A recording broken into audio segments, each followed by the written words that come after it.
Welcome back to Too Much Future, the show about the Fallout games. We're playing Fallout 4. This is episode 5 of Fallout 4, a.k.a. episode 57. Ow! Wow. With me, as always, is Michael. I'm Cameron, and we're talking about it. We're playing more of the Soul game. Game just keeps going. It's going to keep going, too. What's the best part so far? The best part for me is actually something that happens this episode. And unfortunately, OBS did not record that play session, so I cannot visually share it with everyone. So I will do my best to recreate it with the art of words. Wow. What's the story so far? Story so far is... we were people who lived before the great big Fallout nuclear war. I think all stories could start that way, can't they? Most of them. Yeah, we're all people who lived before the great big nuclear war. No, just we were people. Of course not. Watership Down. All Dogs Go to Heaven, of course, is not included here. The Secret of Nim. You know, we were not all people in that story, but most stories. Yeah. Most John Updike novels, they begin with, we were people. Except for the ones about the guy who's a rabbit. Well, he runs, he jumps, he's set free, he's at rest, I think, in one of those. Yeah, we Rabbit really at get rest. all the, see spot, run, spot, run, but with Rabbit. I can't believe we hold him up as some sort of literary ideal when he's basically just churning them out, you know? It's like those... really, John Updike with the Rabbit novels was kind of doing the what's the urban fantasy series from like the 90s with the lady who like lives in a world of vampires and werewolves and whatnot. Oh, Laurel K. Hamilton? Yeah, Laurel K. Hamilton's books, the right? Anita like, Blake series specifically. Yeah, right. Like we're, those are called genre fiction, whatever. And this guy's over here writing about a magic rabbit? Yeah. I mean, there's so much crossover. He's held up as an ideal? The Anita Blake books eventually get to the point where there are lycanthropes for every type of animal, basically. So there's like a wereswan in one of them. So, cool. It's the exact same thing, but, It's better. Yeah. They're just swans. Yeah. There's like a sexy lady swan. Ooh. She's got a towel or something, and she's whipping it around her head. Stick it up your ass, John Updike. We don't need that. We've got Laurel K. Hamilton's Anita Blake series. Yeah, God. Anyway, sorry. So we were people before the Great War. We had spouses and a baby, and the Great War happened. Luckily, 7 minutes before that, we were inducted into Vault Tech's Vault program. We went down into the vaults. They put us in cryostasis. At some point, we woke up, saw our spouse get shot by some mysterious individuals. Our spouse died. They were also carrying our baby. The baby was kidnapped. We woke up out of cryostasis shortly afterward, it seemed like. We stumble out of the vault, and it turns out like 200 years have passed. And we have, up until this point, wandered around the wasteland, finding out, what does the world look like? It turns out there's just a whole bunch of disparate groups of people doing stuff. There's, the Minutemen, who have question mark agenda. They just, I guess, want to be the Minutemen. There's all these people living in Diamond City, which used to be Fenway Park. There's this thing out in the distance of everything called the Institute that appears to be making synths, which are humanoid robots, and sometimes those things can look exactly like people, and that is a thing that wigs people out, and sometimes they're just silver robot people that you gotta shoot. But then there's also the Brotherhood of Steel. They exist here. That's kind of really what's going on. We're looking for our kid, but in terms of things happening, a lot of scene setting up until this point, I would say. I think so. Now, you see any difference between the Terminator robot people and the other robot people? What do you mean exactly? Well, just qualitatively, do you think there's a difference between the Terminator robot people and the different Terminator robot people? I guess I don't think so, but I don't know if I've seen... I don't know if I've seen any robot people who were not just the Terminator robot people, you know? Well, you wouldn't know, would you? No, you wouldn't.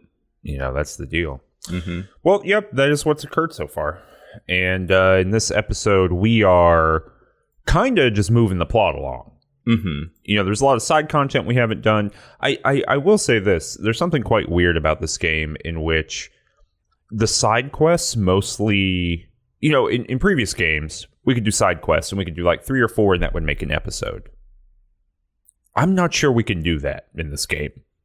Why? What do you mean? Well, the side content's pretty thin. All told. Even the kind of major side content quests have seemed pretty thin. Yeah.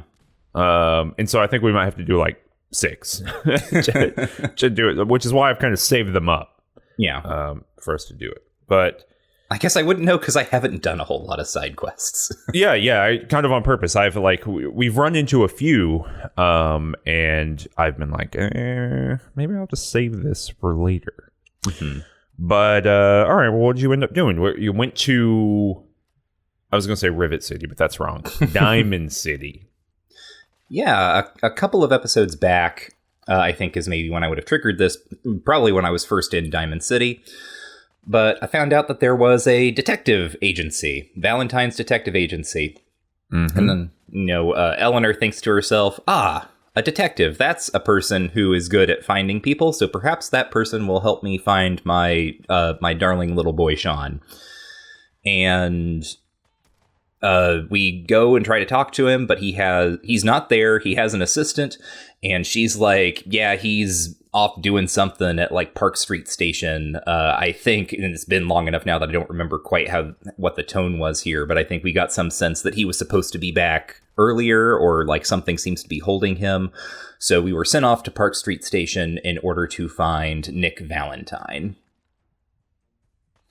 What's up with this? I mean, it's something that's going to keep coming up over and over again. Mm-hmm. Why is there like a noir thing in this game? I mean, you know, 50s pastiche. That's my first answer. Yeah, I guess so. My second answer is I don't really know, because for all the noir thing that is here, like, it's also not putting that much pressure on it. Right. So. Yeah. I mean, the thing for me that, like, I guess I'm not complaining, right? Because, I mean, maybe I am complaining, but in a big, broad sense, right? Like, it generally works in the sense that you can feel the big genre pastiche stuff going on here, right? I wouldn't say it's playing in the genre necessarily, because it's not doing much other than being like, hey, you know, this is noir stuff, right? Right. It feels like, because it is a mystery, what happened to Sean? And it feels like they were like, all right, well, what are the kind of references you can get to address mysteries in games, you know, or in aesthetics? And their solution was like noir stuff. Right. I mean, can you imagine like a Poirot running around here, like twiddling his big mustache and being like, "Oh my god, we must talk to all the raiders." Oh yes, a little Poirot robot. right. Oh, he's like oh gosh, what's the Protectron? He walks extremely slowly. Yes. He's my like little gray capacitors. He's like whatever that cowboy or the sheriff robot was from New Vegas. Oh yeah, Prim Slim. Yeah, Prim Slim. But he solves mysteries and stuff. I'm not trying to poke at it too hard, but it's a weird fit, right? Because, and it really came up to me in this episode, because the whole arc of what we're doing here with this little like bit of Nick Valentine questline, it's all that, it's all LA style, like specifically yes. LA style.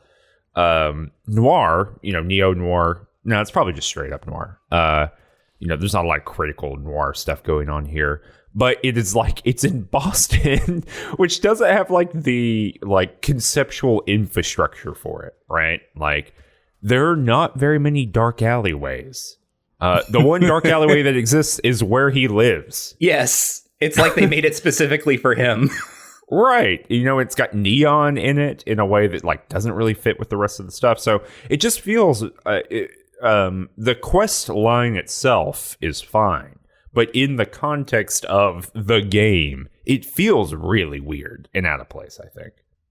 Yeah, it's a really interesting choice. And as I was playing this time, I was wondering if there had been, like, in earlier stages of development, maybe like more talks about the noir stuff showing up in other locations, or if it really did just kind of come in for this character and kind of this little plot line. Right. Yeah, I don't know. It feels like this game has like already at this point there's like 4 competing games in this game, and they're not totally coherent with one another. We're going to talk about the dog meat thing later on, which really reveals some like developmental weirdness, I think. Yeah. Yeah, I don't know. So we talked to Ellie was her name. Yeah, Ellie Perkins. Ellie Perkins is cool. Yeah. Cool little cosplay character. Like you get the sense she's invented to be the companion character for Nick Valentine cosplay. Yeah. Yeah, I would say, you know, for all of what we just said about, you know, the confusion about exactly what might be happening here, I do think that Ellie and Nick are executed pretty well. Yeah, absolutely. Like, you know, she's a little assistant. Mm-hmm. I was looking for Nick. She's worried about Nick. I don't know why I did like an Edith Bunker. Yeah, a little bit. I don't know. But yeah, she's like, yeah, he's somewhere. Whatever. Go figure it out. Yeah. Go to the quest marker. but the writing there is pretty good. But and then we went to a dungeon to find Nick Valentine. Mm-hmm. And we don't know much about Nick Valentine other than he is a detective, and we need a detective because we got to find Sean. Mm-hmm. And yet again, I wonder, of all the names to choose for your video game child, all the names in this game confuse me, I guess. We'll talk about some of the other ones later on, but just Sean. Mm-hmm. Like, with the most famous video game son being Sean. Right. And being able to press X to Sean. Why would you name Sean? I don't know. It kills me. You could name it anything. Well, it's like they, you know, looked at the Tower of Babel and they're like, we could do that. Shoulders of Giants. Based on language? Easy. Nothing bad's going to happen with that. But anyway, but I mean, it really does kind of pollute the atmosphere in the sense that every time Tonk is like, Sean, hey, motherfucker, where's Sean? Which he's doing all the time. Mm-hmm. There's a lot of motherfuckers in this game, I'll tell you that. Really? I don't think I'm getting that much in my playthrough. You can choose some aggressive options, and they're like, hey, motherfucker. I see. I tend not to be that aggressive. I just tend to be kind of a jerk. Mm-hmm. Sarcastic. Mm-hmm. Just click the button that says sarcastic. Right. But we go looking for him. How'd that go for you, going and finding it? You still got Piper with you? Yeah. Yep, Piper's tagging along. We head off into the ruins of the city. We pass a place called the Combat Zone, which I've heard a couple of like references to in like NPC dialogue or in other quests. Mm-hmm. I didn't do anything there or like explore it too much because I assume at some point the main quest is going to point me there. So I want to have a fresh reaction. And just beyond the Combat Zone, I found Boston Common and had kind of the weirdest experience thus far in playing this game and having spent quite a bit of time in real life in Boston for real. Mm-hmm. And it was a 100% accurate reproduction? Yeah, that was, it just boggled my mind. It was like I was actually there. I was making way for ducklings and all sorts of stuff. No, it's actually like super confusing.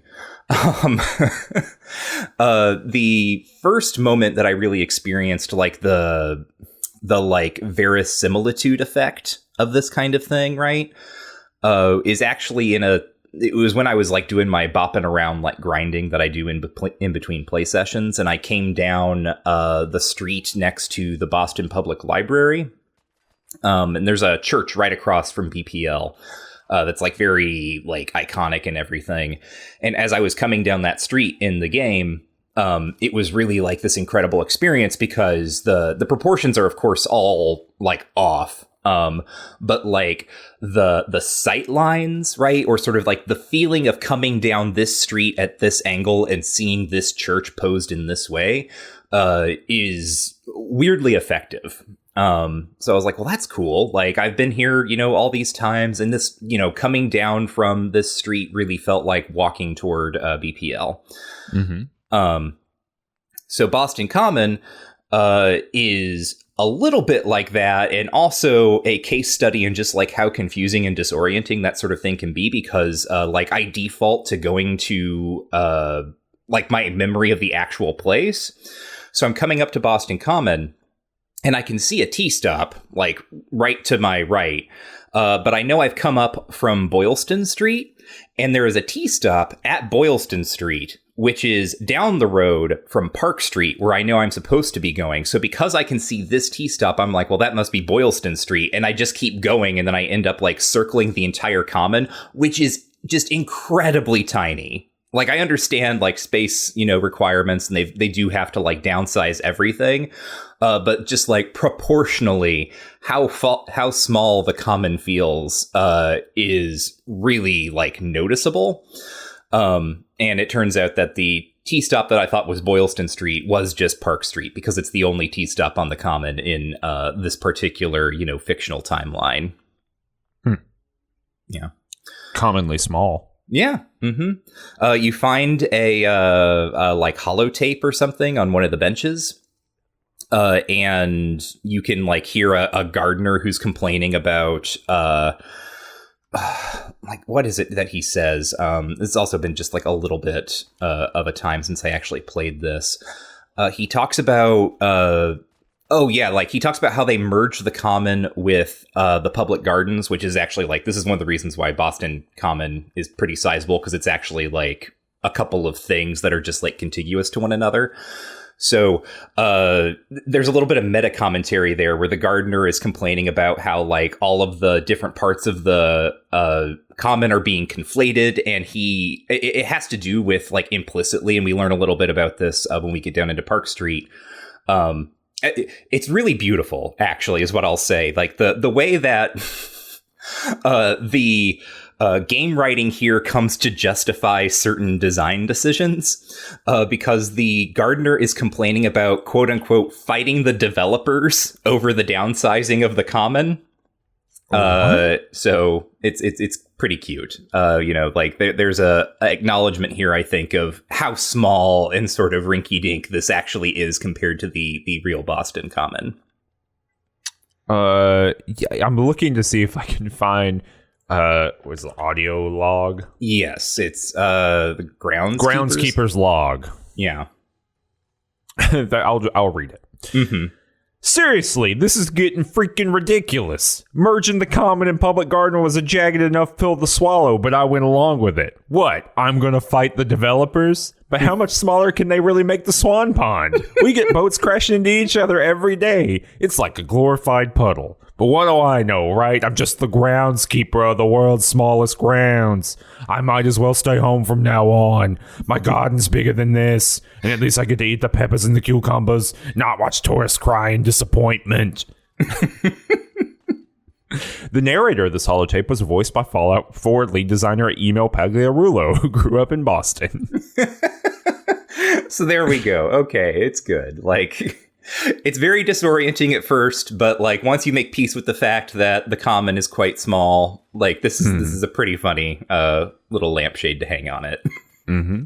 And there's a dungeon in the common. Is there in real life? I have been to Boston Common, I believe, one time before, but I did not go into the dungeon that was there. Is there a dungeon there in real life? Yeah, I've been to the dungeon quite a bit. It's Park Street Station, which is the T-stop on the eastern side of the common. And in this world, you find out that it has been sold off and privatized to Vault Tech, so they can build a vault underneath Boston Common. So this is another bit where like the lore and world building get used to. There's a sense here, right, that prior to the bombs falling, like Boston was condensing and privatizing urban green space, right? Which tells you something about the world and also lets us get away with having a really small Boston Common and then having a Park Street station that is just a vault.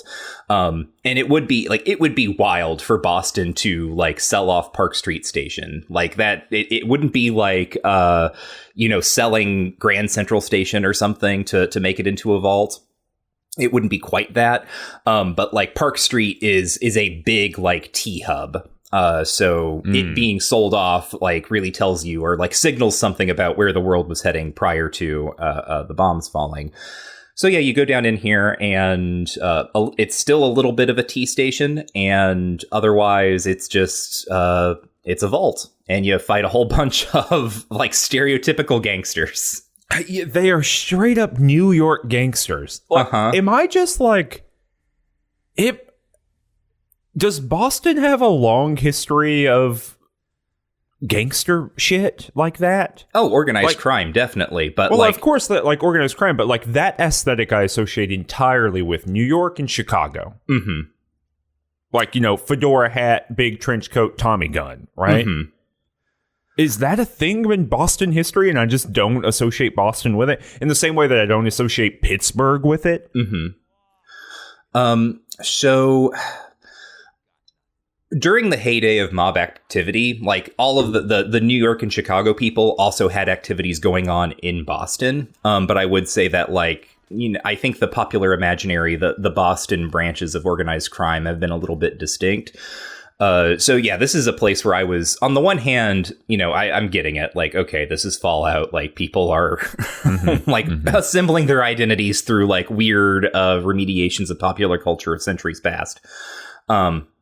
But I was really missing the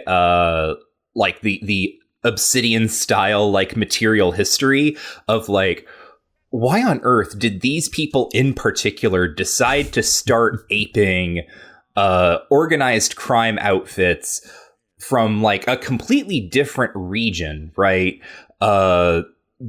From just why did that happen? But we don't get that because here it's just like, yeah, like you got to have a gang and every gang's got to have an aesthetic.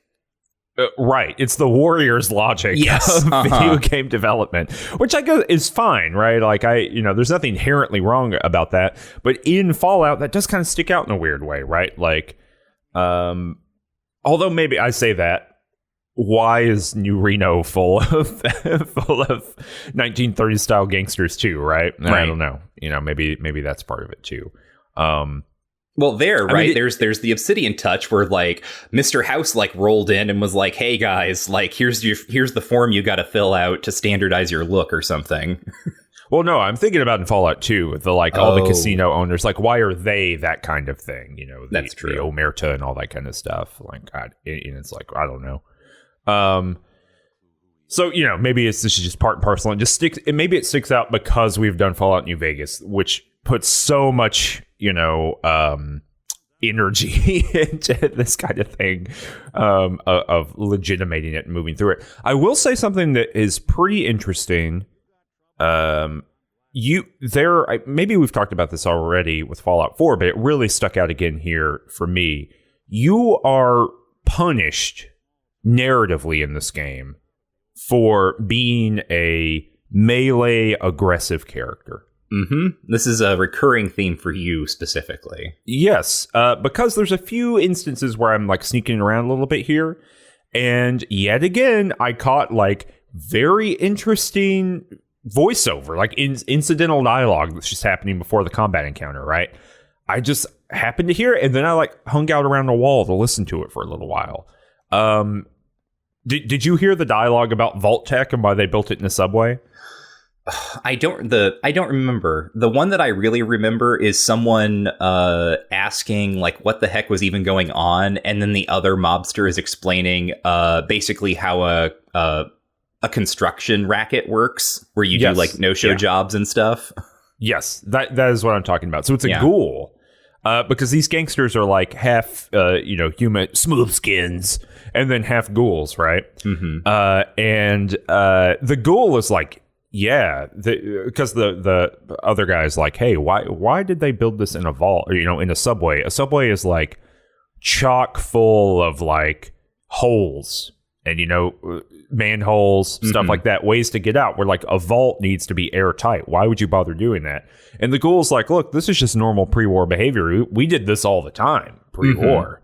You get a contract and it's like garbage building and you just do it forever.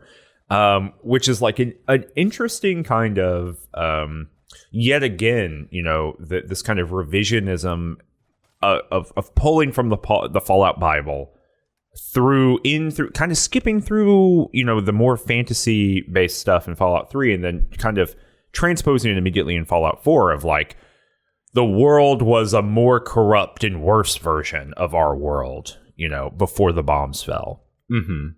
Like gangsters ruled it all. And Right. Vault Tech might have been kind of a racket as much as it was anything else, right? Whereas like Fallout 3 and Fallout New Vegas give us Vault Tech, and the Fallout Bible too does this, but like gives us Vault Tech as like the mad scientist machinery people, who are like going to do the thing. And of course you get the Enclave in Fallout 2 that's kind of the other side of that, like using that stuff to create like a fascist, post-world or whatever.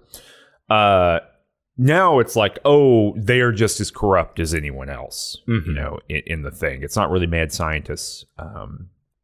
I don't know. It's just an interesting kind of like granularity to what the Fallout universe is saying about, or the Fallout games are saying about the world before the bombs fell. And extremely opposed to the effective sensibility of the entire intro of this game. Right. Well, I don't know. I mean, some of those people had to be the people running toward that power station to smash it apart. I guess, yeah. Still confused about what visually was occurring in that section, but let's beat the hell out of this power plant. Come on, guys. Yeah, I'm going to go to that power plant. I'm going to smash it up with my wrenches and hammers. I'm going to steal all the electricity. They can't stop me. Yeah, that's what they don't. That's what they don't want you to know. Because they can't stop you from stealing the electricity. All I have to do is press Y, and it'll attach a wire to the power plant, and I can run it right back to my house. Yeah, that was the big move that no one talks about. Is that you could just do that in the pre-war world. All that settlement building stuff, anyone could do it. They just don't. They just don't have the willpower. Yeah, or the energy. But yeah, so we go through this. It's like I said, it's a dungeon. Yep. The sheen is wearing off of these. I'm gonna tell you. I know I'm gonna go through 15 more of them at least through this game. But good God, it legit is like. Then you go through the pre-dungeon. There's a bunch of dudes here. You got to fight the dudes. Then you go through the second part of the dungeon. Isn't it interesting? There's a bunch of dudes. Then you go through the vault. There's a bunch of dudes. You got to fight the dudes. And then you go from there. Yep. And the combat, I will say some interesting stuff is happening in the combat with Tonk because, you can hold down on mouse and keyboard. You can hold down left alt. By the way, hold on. I got to take a pause here. The controls for this game are garbage. The left alt button does special attacks and throws grenades. Yeah.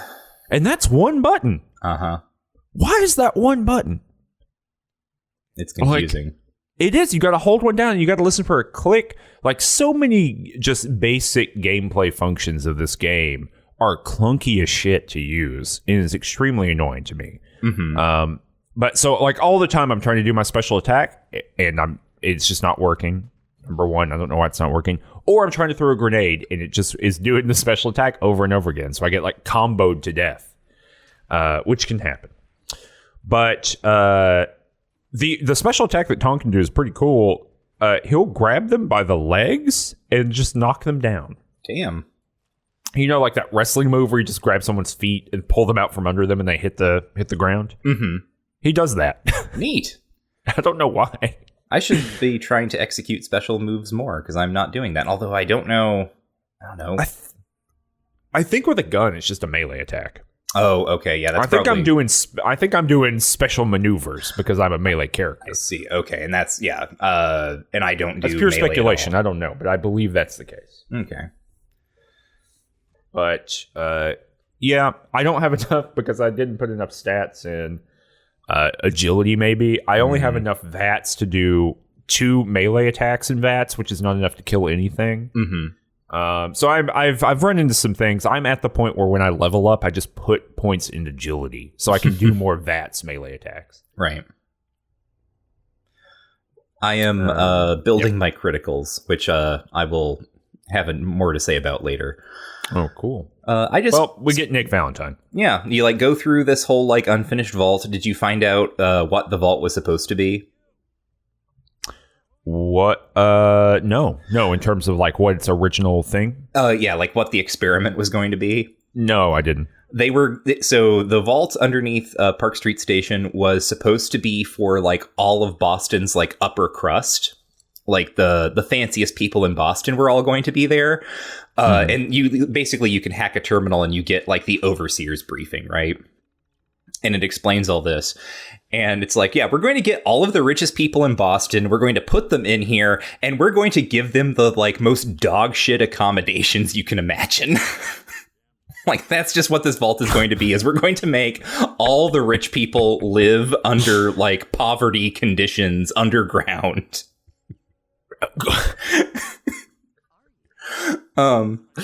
Vault Tech, you bastards, you've done it again.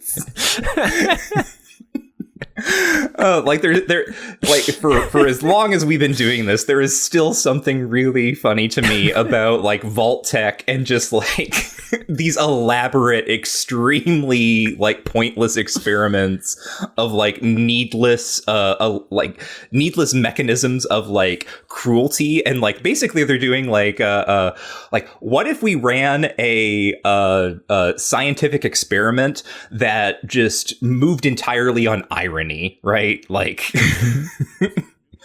but anyhow, that never happened. Yeah, you get Nick Valentine. Surprise, surprise, he turns out to be a synth. I think that's a surprise. I kind of knew it already because I had heard stuff about characters from this game, and I don't think it's a thing that's been made explicit up until the point you actually meet him. Mm-hmm. He's cool looking. Nick Valentine? Yeah. Got a robot face. Yeah, he's got a robot face. He's got like cool orange eyes that look like power buttons on a 90s game console. He wakes up and goes, ding! Yep. He's got kind of a Humphrey Bogart sort of voice, or like transatlantic kind of intonation to his words. I don't know what they're going for with Nick Valentine. It does work. Yeah, it does. And I love that he's like, I'm a synth. Don't think about it too much. Yes. I don't know jack shit about it, bud. I literally just like became cognizant one day, and this is what was going on. He explains that he came to Park Street because he was trying to get a girl named Darla, who he had been told was kidnapped by the gang here, which is run by a guy named Skinny Malone. And yeah, they had to get this fat joke in here. They couldn't help it. It is so painful because it's like, hey, his name's Skinny Malone. It's ironic. Like it's that level of like joke bullshit or garbage. And then like there are all these barks in the middle where he's like, I can hear his feet. I can hear his loud ass footsteps on the other side of this door.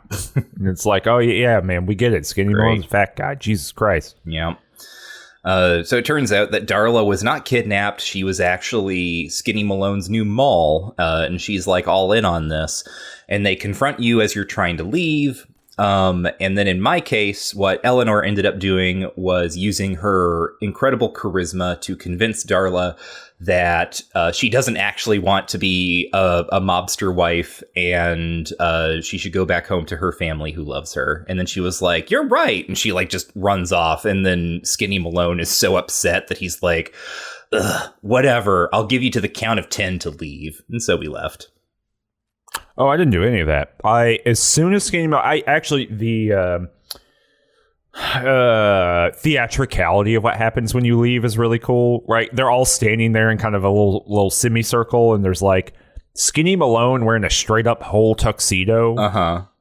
She's there and she's wearing a sequin dress and she's leaning over a baseball bat. She's using like a cane. It's some real like Batman villain bullshit. It really is. It's not noir at all, like even a little bit. It's just Batman. Yeah, Skinny Malone is like a version of the Penguin here. Kind of, yeah. As soon as they were like, I see you're trying to leave, see?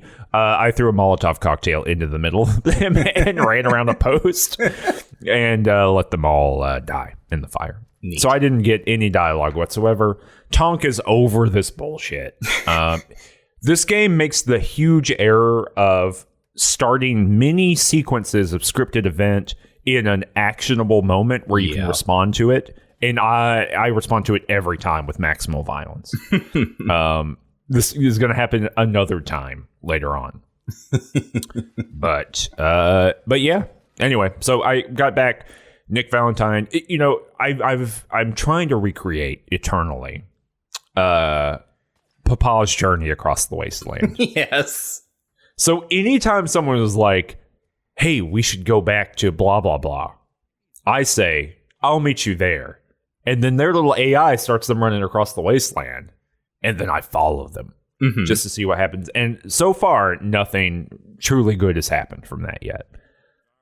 Other than the eternal journey of Paladin Dance that happened a couple episodes ago. Yeah. But yeah, Nick Valentine just makes his way kind of patiently across the wasteland. But I'm hoping someday when we got someone who's got to go really far. I keep also trying to equip them with like cool weapons. But in this game, you have to give them the weapons and the ammo. Ooh. Yeah, it's kind of a bummer. That is a bummer. I have not fussed around with anyone's inventory. I just make them carry stuff when I'm overburdened. Yep. It's like, hey, Piper, you want to hold all this steel that I've just scrapped? I got a lot of it. Yep. So I go back to Diamond City as well. I can't remember how I work it out, but I'm there. And then we have another conversation with Nick where we tell him all about what happened to us. Yeah, and he makes you run through the whole plot. Yep, just in case we forgot. You don't learn any more I mean, it's fascinating to me that this game, it kind of does what Fallout New Vegas wanted to do with that final DLC, right? Like, what if you had a character? You know what I mean? Like, what if they existed beyond you? Right. And your thoughts and feelings, right? And yet, they can't have any thoughts and feelings that are not about what you've done in the game. And so, your character's memory and what they can recount and talk about is just what you've seen. So, it's such a, like, why do all this work to, like, Mass Effect the shit out, right? Right, To only give you the things you already know about. It's really strange. And just, yeah, it further contributes to the attenuation of, like, the whole dialogue system. Because, like, it's, like, part of my pleasure in these games has been about kind of, like, role-playing and kind of having intonations of different, like, options for saying the same thing, basically. And here, it's just constantly, like, I don't know, am I going to be sarcastic? And is it going to be a thing that I think is funny or just something that I think is annoying? But whatever it's going to be about Sean. By God, I've got to talk about Sean. Sean! Oh, my son, Sean! Do you know where Sean is? I'm looking for Sean. Yeah, so... Shane, I mean Sean. Come back, Shane. So Nick, walks through, like, your whole life story, and then he's like, the fellow you're describing sounds like a guy named Conrad Kellogg. How he got that name is anyone's guess. But he's a dude, like a mercenary who has lived in Diamond City in the past, and has been seen with a young boy in tow. So that seems like a lead. So this is what I was going to ask you before. What is up with these names? Kellogg? Yeah, I don't know. It's weird. Nick Valentine, great name. Yes. Perfect name. Mm-hmm. Like, never damn did it better. Piper, great name. Yes. Kellogg. Conrad Kellogg. They were like kids, kidnapper of children, cereal, the cereal professor. No, can't go there. Cornflakes, we hate them. Children hate cornflakes. Kellogg's, right? Like, like this is when you know that crunch is bad, right? When you get to Kellogg. Oh, well, I mean, I think Kellogg could have been a good name. It's Conrad Kellogg that is extremely strange to me. I'm going to go out on it and say I don't think so. Oh, I don't think is that Kellogg, right? Cameron Kunzelman? Yes, you're right. Are you implying that I'm Conrad Kellogg? Are you implying that there can only be one? I'm just letting all of our listeners know that you are not as objective as you sometimes appear to be. No, I am always. Kellogg, it kills me. They could have called him Quaker Oat. That really dangerous mercenary, Quaker Oat. Please, someone who's listening to this, mod Conrad Kellogg into being Quaker Oat and make it the Quaker Oats guy. Yes. Oh my god, the little tricorn hat and everything. Yeah. I bet most of the stuff is in the game. I bet you could just make him. Yeah. That was a huge error. One of us should have made the Quaker Oat. Maybe I'll do it.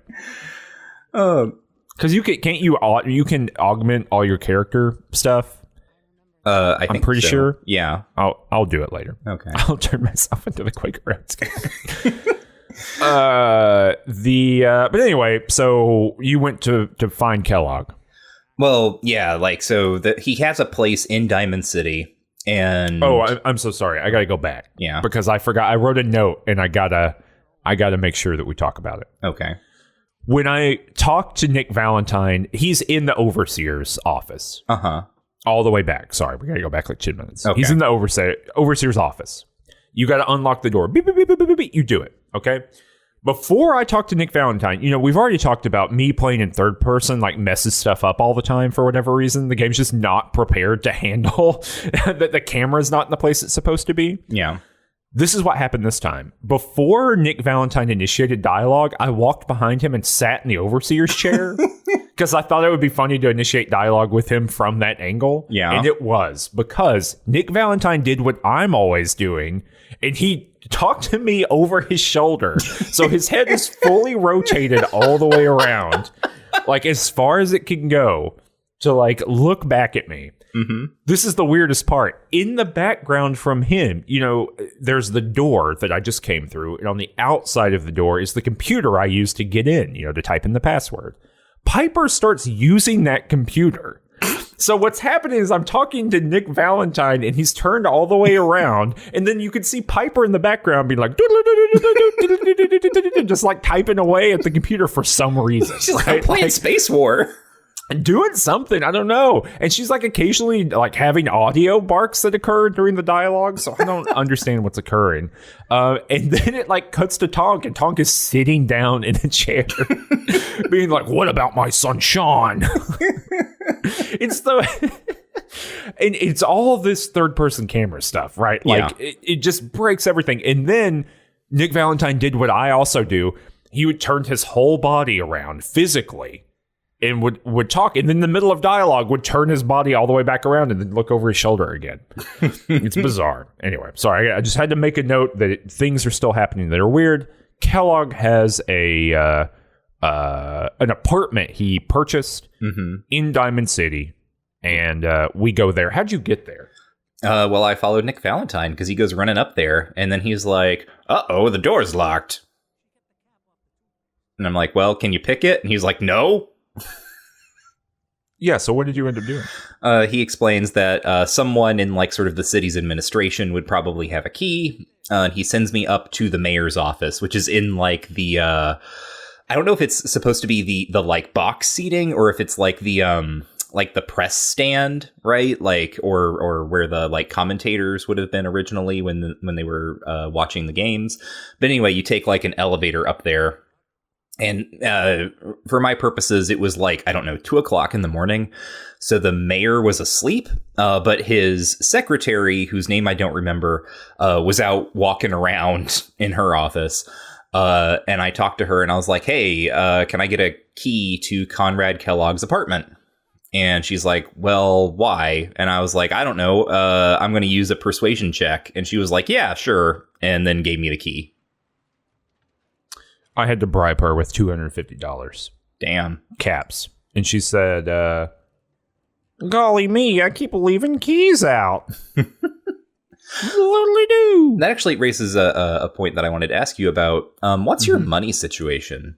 I have no idea. Oh, okay. I've never had to think about it. Yeah, same. Okay. It's never come up. Like, yeah, that was another thing that I've noticed about this version of Fallout playing through it thus far is like I have something like 2,500 caps and like trading, getting money, expending money has not been an issue for me at all. Yeah, for being a thing that is so kind of critically important and that the other games kind of at least pinch point you with buying like stim packs or whatever, right? Like there's always a dump to put money into. I really don't know where the merchants are. I haven't had to do any of that stuff. Mm-hmm. You know, I think that fundamentally, we haven't played a huge amount of the game yet, but if I had to like make a bet on why that is, it's that the crafting system just fundamentally breaks so much of that like item economy stuff that whatever they wanted to do with money is so secondary that it doesn't matter. You can always make stuff to sell. I know that you can also invest in the traders and stuff too. So there's a money sink somewhere as well. So yeah, I think that it's like so far away from a central concern. Yeah, for the game's design itself. I was gonna say the biggest expense I've had thus far is like at one point several episodes ago, I went out and I bought a whole bunch of stim packs just so I wouldn't have to worry about that. And that was almost like, oh man, this is kind of cleaning me out, except now here I am with 2,500 caps again. So right. So it did not matter.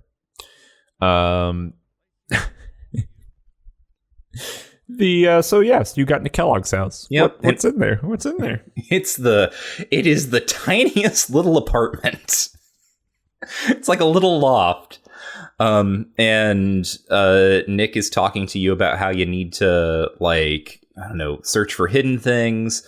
And eventually you find... This room's pretty small, isn't it? What's going on? This room pretty small. You find a button under Kellogg's desk. You hit that, and it opens a secret wall where Kellogg kept his secret room, where he sat in a chair and smoked cigars. Yeah. And looked at guns or something. And sat with his ammunition box. Yeah. Like, obviously, right, their room is like a secret little gun safe, but it's also just so funny that this is where he keeps, like, his like, glowering chair, where presumably he would sit down with some scotch and a cigar and, like, glower. Right. And if you look at the orientation of the chair, he just looks at the wall. Yeah. Like, if he goes in there and closes the door, he's just looking at the wall. Very good. Yeah.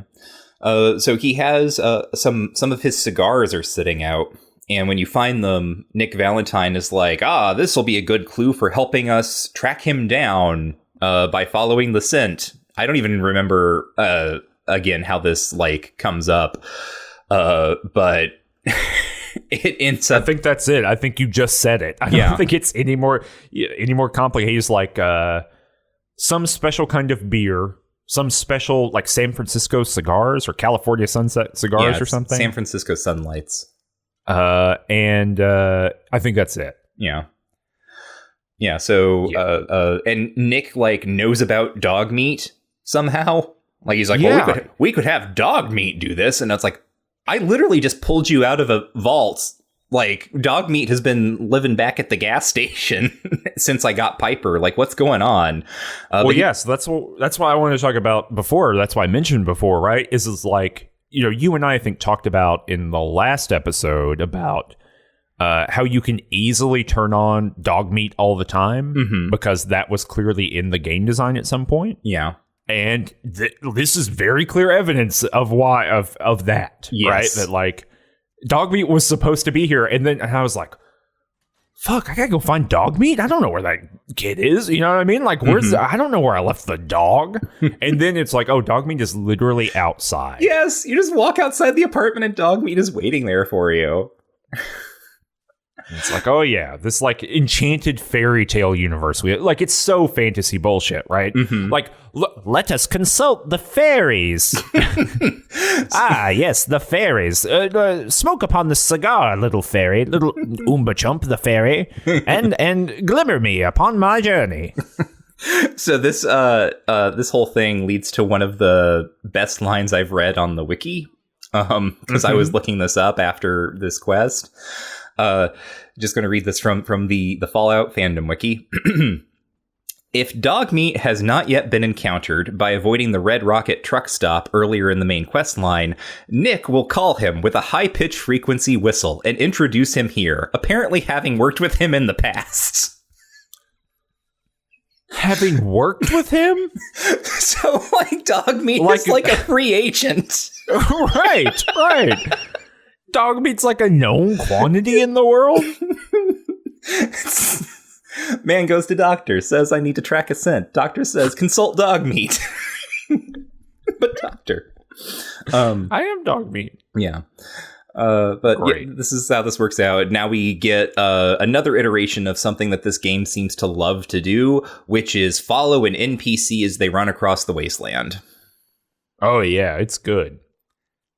And they just run across the wasteland. Not a lot of interesting stuff that happens. I did get a funny random encounter. Oh, yeah? Did you get any funny random encounters? Not particularly. I got one encounter that's like a fancy robot that I've never seen before that's been like partially destroyed, presumably by Kellogg. And it's like, oh, okay, so he's a badass. Right. An Assaultron, I think is what those are called. Yeah. So I was just running, you know, because eventually at some point you're like running along the railroad tracks. I've also given Nick Valentine, I've got him with me, and he is he's got a shotgun. So he's just blasting with that shotgun, which is fun. But so I'm just like standing around on some railroad tracks, and I was like inventory managing, and I'm just like looking around, and I turn around, and there's a guy there just standing there. Out of nowhere, he's like, "I'm Preston Garvey," and I was like, "Wait a minute!" I was like, "Holy shit, Preston Garvey's here!" And then I looked at him and I was like, "This isn't Preston Garvey. It's a Preston Garvey impersonator."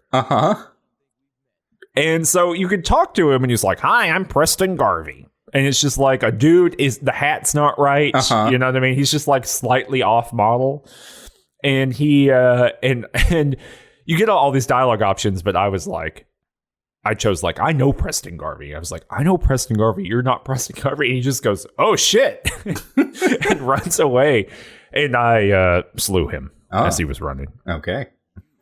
I won't, you know, we can't have this. Yeah, impersonating Preston is a slaying offense. Yeah.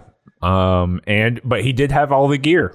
You know, he had like a tricorner hat, like the Minutemen gear. So he had to have stolen or killed a Minuteman to get that stuff. So that seems bad to me. Yeah.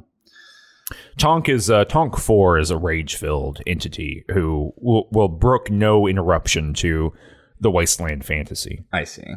Like, it's all orcs, just orcs and goblins in Tonk 4's eyes, right? Yeah. Like, Tonk 4 read a lot of fantasy literature when he was in the service.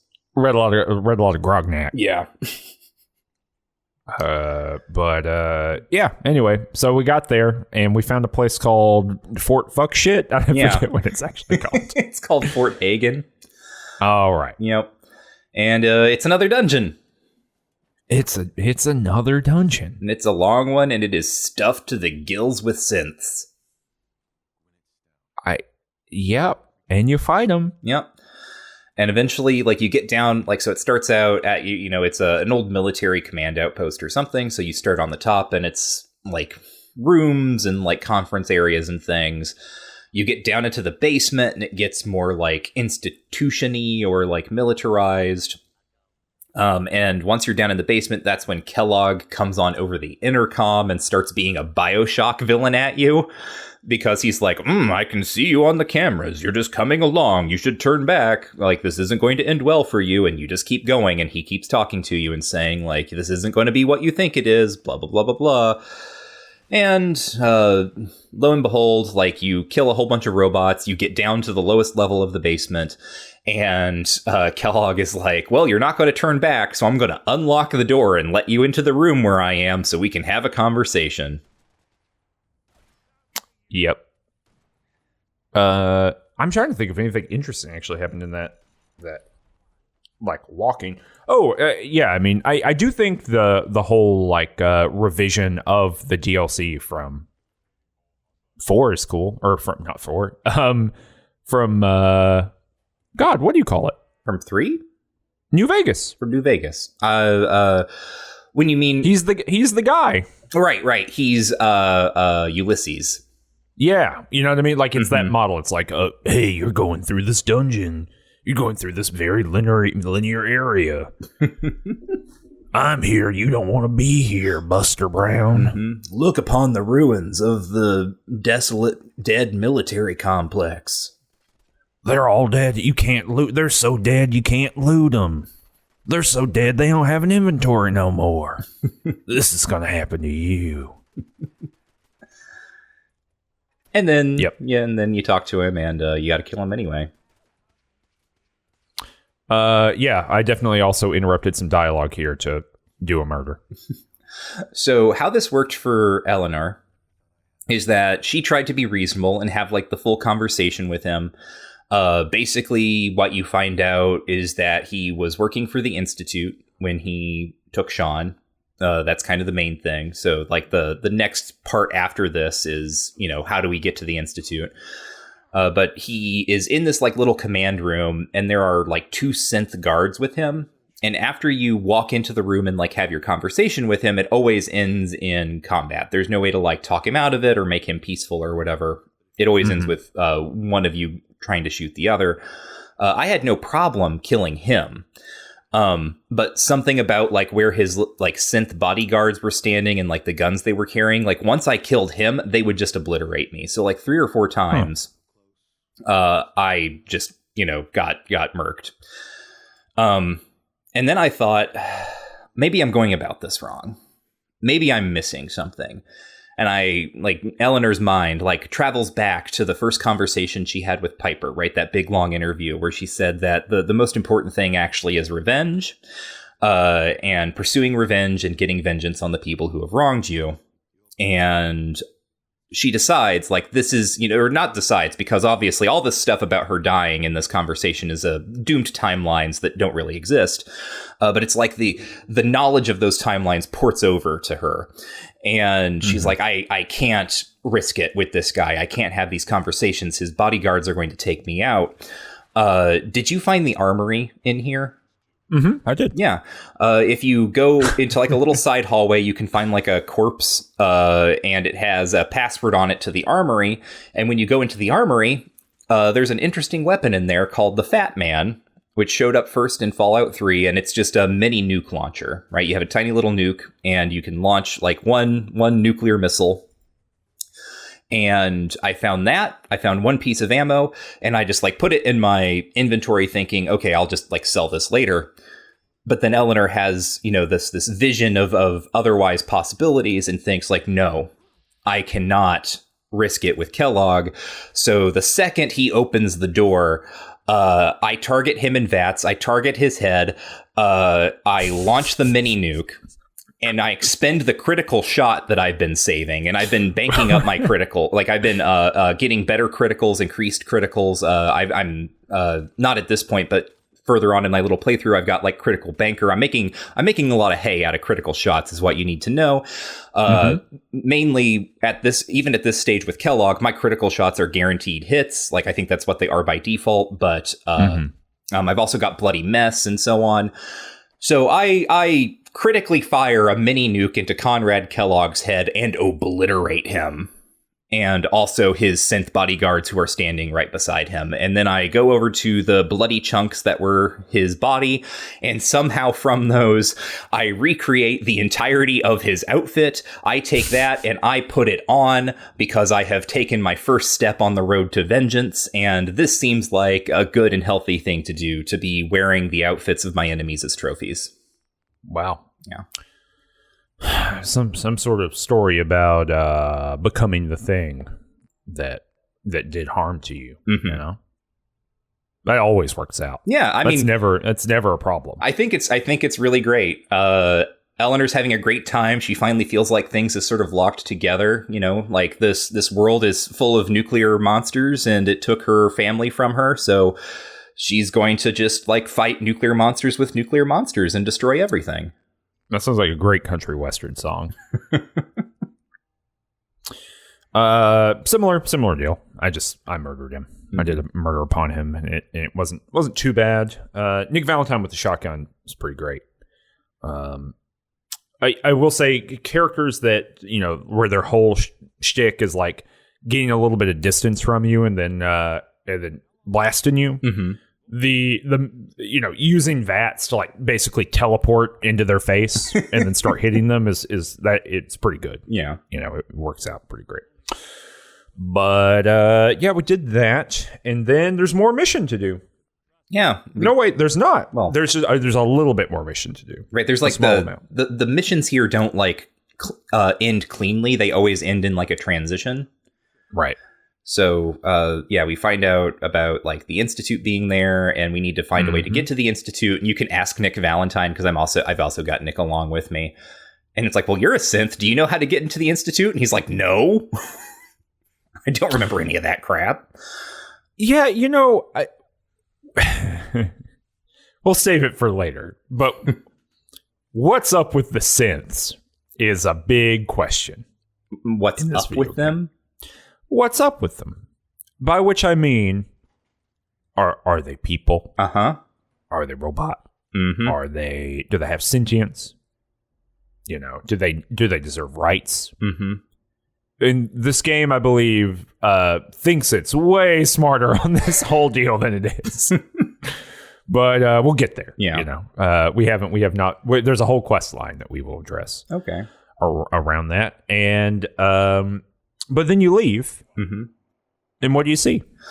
You see a big Final Fantasy style airship flying in over the Commonwealth, and it's like, we are the Brotherhood of Steel, and it's dropping off vertibirds, and they're like zipping out. And I mean, it's on the one hand, it's like, well, this is neat. Like, this is a kind of nice little like staged reveal.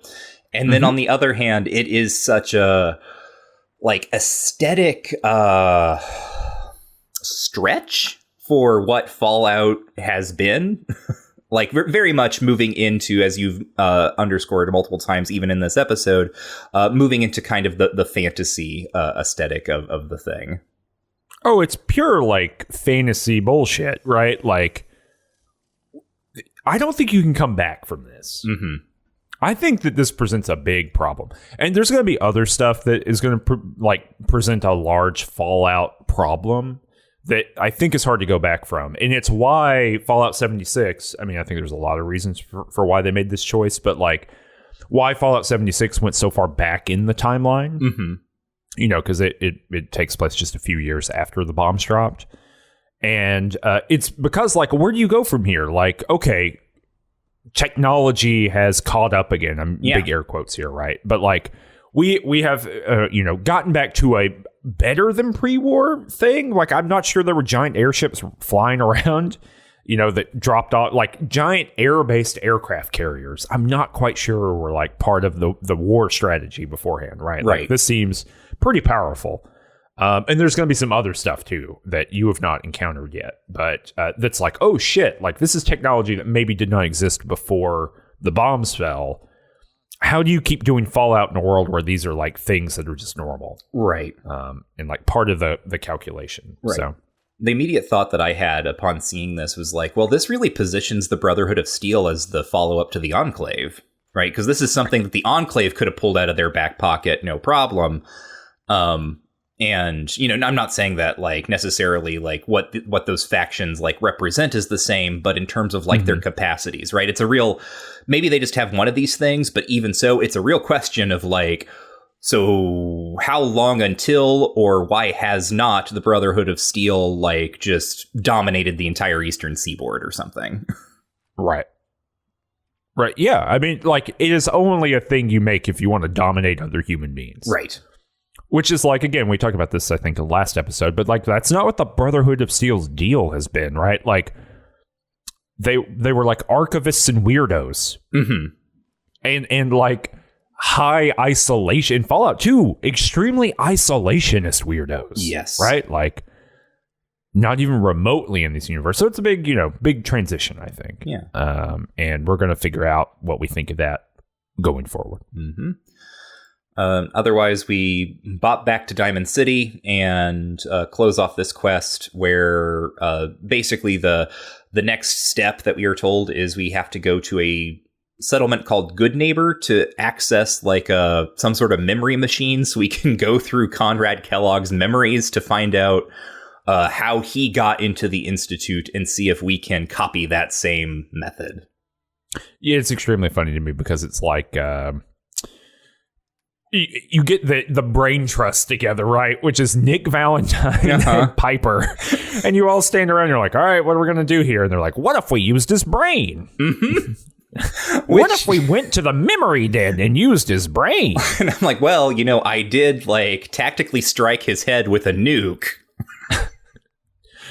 But his brain. Eleanor the brain. But yeah, so it's gonna happen. We're gonna go do it. I think that the memory den idea is very cool, but again, it's gonna be we'll see. But you will encounter yet another discrete genre of science fiction here. Oh boy.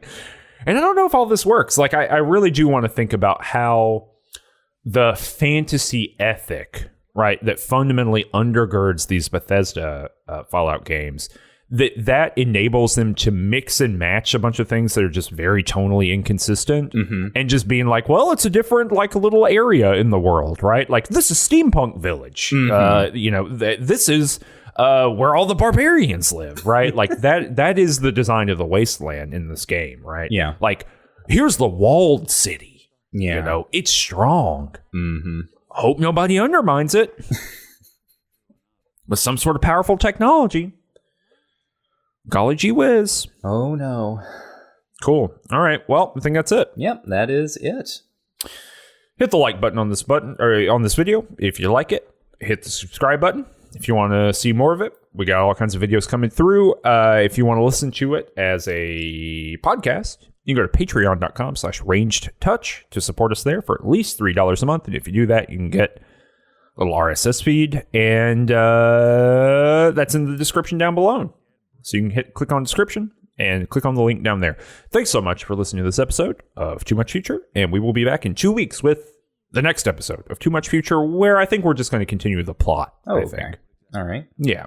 I think that'll be the next thing we do. And then probably the episode after that will be like 4 or 5 side quests, maybe even more than that. All right, cool.